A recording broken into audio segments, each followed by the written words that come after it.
Training camp. Yeah. In full swing. It is here. And yes, the countdown of the NFL's top 100 players of 2019 did kick off right here on NFL Network last night. Let's break it down, shall we? Let's go to school. It's called Journalism 101. You can play along and get schooled at home at #GMFB. Last night, the first 10 were revealed. Here they are. And I'm looking at that Carson Wentz. Okay.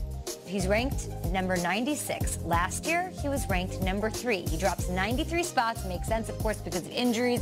What does he need to do this season to get back in the top 10, Tricks?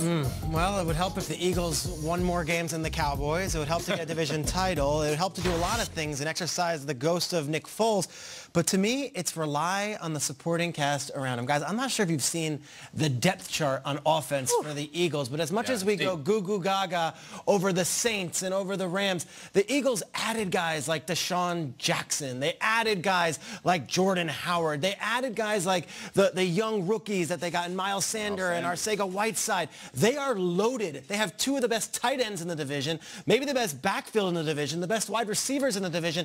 And oh yeah, Carson Wentz, maybe you don't have to throw them all on your back. Yeah. Maybe you can just play quarterback and rely on those guys. If the Eagles offense is what they were 2 years ago and Carson Wentz relies on those cats, he'll be just fine. He'll be back in that top 10. I'm going to second that. I mean, first of all, he needs to stay healthy. That's first and foremost. But he does have to stop pressing. What I saw a lot last year was him pressing in the pocket, trying to do too much, trying to make every single play be explosive like this one that you're seeing right here. Sometimes, Carson, it's okay to punt the football, okay? And understand that when the team won the Super Bowl, you were a vital part of that. Yes. And I know you weren't the one holding up the trophy, holding up the Lombardi when the season was over, but understand you were a vital part of that. I know you got to walk past this Nick Foles trophy, statue every single week. Yeah. You were a huge part of that. Understand that, and I think you'll be fine. You know, incidentally, Arcega-Whiteside is looking for a nickname, and Sega is the biggest one. Is that right? Yes, Arcega and Genesis. I like Mr. Whiteside, too. I'm going to go, though. Guys, in order to get way back up there, the players vote on this, all right? So first of all, obviously, you got to be healthy. You got to play big in prime time. That's the game the players are watching. They're at home watching the Thursday Nighter. Derrick Henry made his debut this year in the top 100 because of one run and a nationally televised game, and I think some of the Jaguars were downgraded. So I'm looking at this is very simple for Carson Wentz. Week 7, you're at Dallas on national television. That's you, Dak, Zeke. You got to win that game. And then you're also against Atlanta early in the season on national television. Guys, out of nowhere, Eagles-Falcons gets really weird every time it goes. It's one of the great non-divisional rivalry. Stay healthy, big in prime time. You'll be back up there. Who you did in 2017 on your MVP campaign. You guys just did all the heavy lifting for why I have Carson Wentz on my fantasy quarterback rankings as the number 7 guy ahead of guys like Drew Brees and Cam Newton, just because I think if he pulls it all together, he's not going to make mistakes, and he's got all of the weapons and depth that he needs to make a play. Also one of the better offensive lines in the league. Let's talk Dak Prescott. Okay. Came in as a rookie, best offensive line in the game, crushed it. Well, he was left off last year's list, and in this year's ranking, I'll tell you guys this. I haven't seen it, but I did some digging, and I know that there are 15 quarterbacks in this top 100, just 15. So if Wentz is 15, Dak has to be, or maybe he's not, 1 to 14. Where does Dak rank among the top 15 quarterbacks? According to the players, where does he end up on this list? Wow. I think he has to pop up in the 80s somewhere if he's even on this list. He has to pop up in the 80s, and I give him credit for having the most wins or something like that since 2016. But at the end of the day, man, I'm not sure if Dak's going to be on this list. I hear you, man. I'm really just not sure if he's going to be on this list. This is a run-dominated team, dominated by Ezekiel Elliott. Ezekiel Elliott makes playing quarterback very easy, makes playing quarterback a lot easier on you. I do think this year you'll see more of this out of Dak Prescott because of the creativity of Kellen Moore.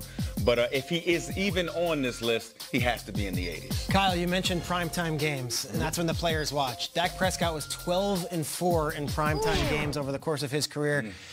13-5 versus the NFC East since 2016. To me, as much as we're living in a Baker Mayfield world, if Baker Mayfield is ranked above Dak Prescott, I think that's outrageous. Okay. Baker Mayfield hasn't won against a winning team yet. Dak Prescott shows up and wins big games. I have Dak Prescott somewhere below Jared Goff, who I think is widely disrespected everywhere, and somewhere above Baker Mayfield, who's already been handed a Lombardi trophy by the media this offseason. So I think Dak is in the top 15, probably in that 8 to 13 range. come at me, Twitter. But you don't vote, right? It's the players, and I think Dak is an unusual case. I think it's going to be very interesting when this comes out because I think some players have some opinions about Dak. It's maybe some jealousy about getting to be Dallas with the star in his helmet, maybe some problems with guys are some jealous stances. of Dak? Maybe so. I think they're jealous, not of Dak, but necessarily like the Cowboys quarterback. Situation. Like everyone wants to be that.